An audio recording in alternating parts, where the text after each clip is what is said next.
Bonjour tout le monde, bienvenue dans cette nouvelle vidéo. Aujourd'hui, on analyse l'entreprise Amazon, que vous connaissez bien. Amazon, j'ai même pas besoin de la présenter, je pense. On se concentre avant tout sur ses états, sur sa santé financière, en commençant par le ratio dette aux capitaux propres, qui est en croissance malheureusement, ce qui signifie qu'il y a une augmentation de la dette pour l'equity. Est-ce que c'est une baisse de l'equity? Est-ce que c'est une augmentation de la dette? Dans tous les cas, on a un ratio qui approche 1, ce qui n'est pas dramatique, mais sachant qu'il est croissant, c'est quelque chose auquel il faut faire attention. Et se renseigner auprès de la stratégie de l'entreprise pour comprendre pourquoi on en est là. Au niveau de la couverture des intérêts, on est à 5, pareil, on a vu un peu plus, on n'a pas une grosse marge de sécurité. Et là, je vois que c'est à peu près la même chose pour le current ratio. On est vraiment très très juste à 1 à chaque fois. Attention à ce que ça n'affecte pas l'entreprise de façon négative. Donc en fait, il faudrait se renseigner là sur sa santé financière. C'est très juste, mais il faudrait comprendre pourquoi. Surtout quand on a des résultats comme ça. Donc effectivement, on a une courbe de résultats qui est en croissance. Très belle croissance, très solide, continue, prolongée. C'est vraiment top, top, top. Au niveau, par contre, des profits, là c'est problématique. C'est-à-dire que ces dernières années, on a des profits qui explosent encore plus que le revenu, mais en 2022, on a un profit qui est négatif. Alors là, il faut absolument comprendre pourquoi, parce que c'est problématique. De même pour l'earning per share, ce qui se comprend, donc assez lié au net income, on ne devrait pas avoir trop de dilution du capital de ce que je vois. Mais voilà, faire attention quand même, comprendre vraiment cette année-là, parce que elle n'est pas dans l'élan des résultats. Au niveau des dépenses opérationnelles, alors on a beaucoup de dépenses opérationnelles pour Amazon, ce qu'on retrouve d'ailleurs souvent dans les entreprises qui sont entre guillemets petites, les petites et moyennes entreprises qui sont en grosse croissance. On retrouve ce genre de schéma-là où en fait on dépense plus en opération qu'on ne gagne en marge brute. Donc c'est une stratégie qui marche quand on a de la croissance. Maintenant, il y a un moment où quand on va être arrivé à maturité, il faudra relâcher un peu de profit. Ça a l'air de faire partie de la stratégie de l'entreprise, donc voilà. Simplement, j'ai du mal à comprendre comment on peut avoir des dépenses opérationnelles plus fortes que des marges brutes, et que pourtant là, on est du profit. Euh, alors, on va s'expliquer ça là. Donc, on a des marges brutes qui tournent à 14%, ce qui n'est pas gigantesque, honnêtement. On a des marges par contre opérationnelles et de profit qui sont croissantes depuis 2014 jusqu'à 2021, mais on a vu que l'année 2022, on était en perte, donc elles sont retombées forcément.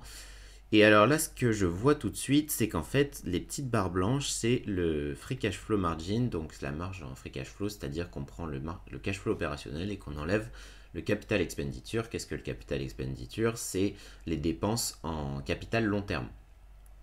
Donc on voit qu'en fait, pendant 2 ans, là, ils ont dû investir beaucoup dans du capital long terme.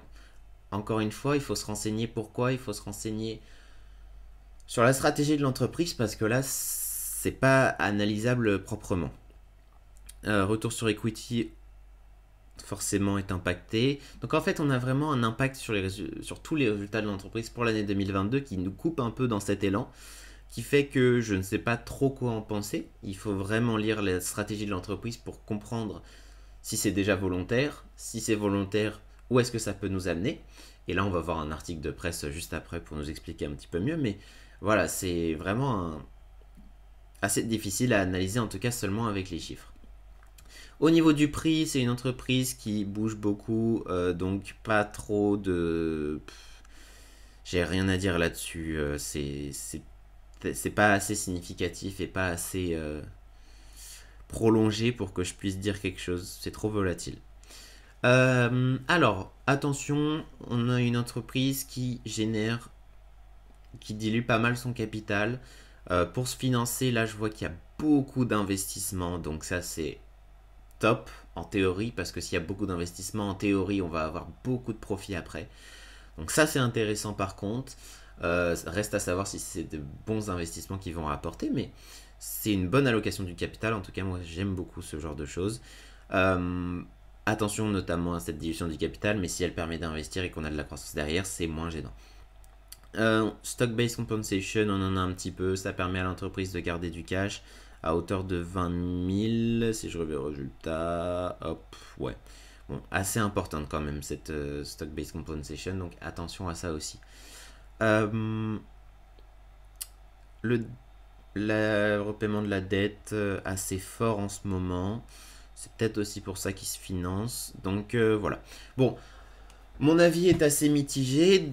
D'un côté, on a une santé financière qui est moyenne, qui n'est pas très bonne, qui n'est pas mauvaise, qui est moyenne.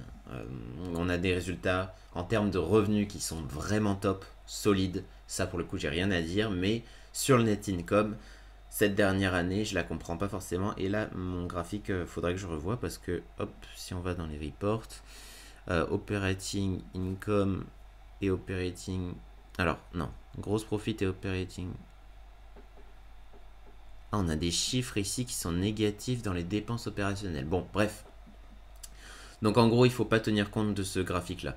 Mais on a une progression des profits qui est bonne jusqu'à 2021. Le problème, c'est 2022. Et encore une fois, quand on voit les marges en free cash flow, il faut se renseigner sur ce qui s'est passé ces 2 dernières années et où est-ce que ça peut nous mener. Attention tout de même, des marges assez faibles en brut. Faut faire attention, ça peut être difficile au moment de petites crises ou de choses comme ça.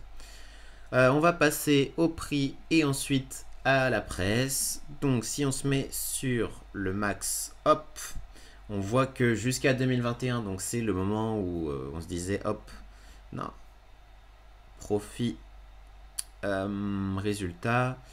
Donc voilà, jusqu'à 2021, on avait ce record de profit. On comprend pourquoi le graphique était si haut. On est depuis, on a eu un gros trou, on est retombé de presque 50%, ce qui est assez élevé. Et effectivement, quand on voit le choc de 2022 des résultats, on peut comprendre la surprise des investisseurs. C'est remonté depuis, il y a sûrement eu dû avoir des explications. Donc si on va sur l'article de presse, en fait, on voit que, hop, Amazon Capital Expenditure qui s'étend pour améliorer ses services de cloud en gros et voilà ses services en gros qui améliorent ses services donc sur de l'investissement long terme et surtout moi le chiffre qui m'intéresse c'est celui-ci parce que j'ai lu l'article un petit peu avant, c'est que jusqu'à maintenant Amazon a généré 7,56 $ de revenus additionnels pour chaque dollar dépensé sur des actifs immobilisés. Donc c'est à dire que là c'est typiquement les capital expenditures. Si on revient, on a hop une entreprise qui pour chaque dollar de capital expenditure jusqu'à maintenant a réussi à retourner 7 $ de revenus. C'est énorme, c'est à dire que si on profite de ces dépenses en capital et qu'elles sont aussi rentables que les derniers chiffres qu'on nous annonce d'avant, on a un revenu qui va exploser. Attention, très risqué, parce que l'entreprise, aujourd'hui, en 2022, n'a pas généré de profit, a fait beaucoup de dépenses, on a pas mal de dettes, donc si ça marche pas, là, ça va être très compliqué pour Amazon. Mais jusqu'à maintenant, c'est une stratégie qui a payé, c'est un management qui a su gérer ça, donc on peut envisager des potentiels gains très importants pour la suite. Mais encore une fois, c'est une entreprise qui reste assez risquée. C'est la fin de cette vidéo. Si vous avez aimé, n'hésitez pas à aller voir les autres analyses qui sont disponibles sur le Notion où il y a le lien en description. On se retrouvera une prochaine. Salut!